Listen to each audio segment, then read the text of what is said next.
I was the first one to break the ice in Palm Bay, you know, back years ago to open the first shop. It's evolved, it's changed, it's my business, it's my life, it's what I do, that's how I make my life. Well, I want tribal, I want stars, you know, right. And you know, okay, cool. You know, I'm in the business, that's what I do, but you know, that's kind of boring. But you bring something in I like, man, that just clicks. I love realism, like portraits and wildlife and stuff like that. I love that. I love color, I love the Oriental styles like you got. I enjoy that. There's a bunch of things I like. When you're in the business, you got to do everything from donuts to tires, so, and whatever people can come up with. Color's the biggest change in business.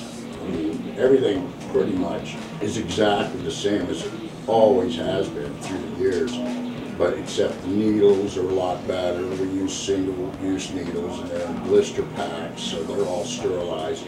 I use autoclave sterilization for my tubes. I'm still old-fashioned. I worked out of every possible thing you can imagine. I worked out of tents, campers, garages, basements, kitchens, bedrooms, vans, you name it.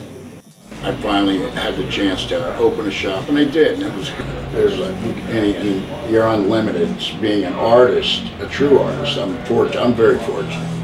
God gave me a talent. I could draw. I was drawn as a kid. I could draw anything. I can't draw a straight line. Yeah, draw a crowd. My brother can't even draw blood.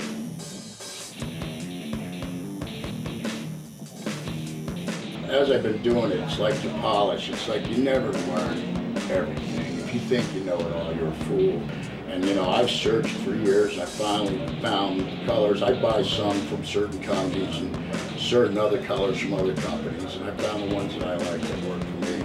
And learning how to put them colors in is very important without traumatizing the skin or butchering somebody.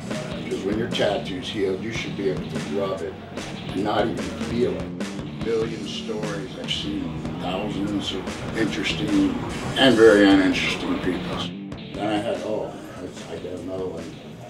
There's a guy in upstate New York, and he was young, and I was tattooing out of my house there, and he had $100, and it was burned a hole in his pocket.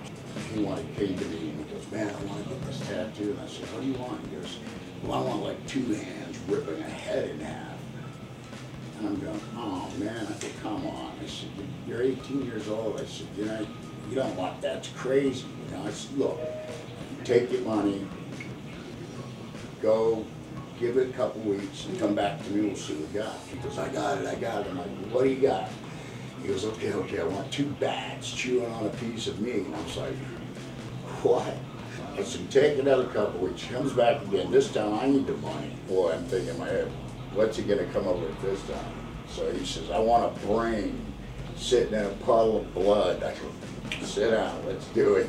Probably 10, 12 years later, I ran into him and ended up covering it up with something else because I was right. Some cover-ups are easy, some are fairly tough.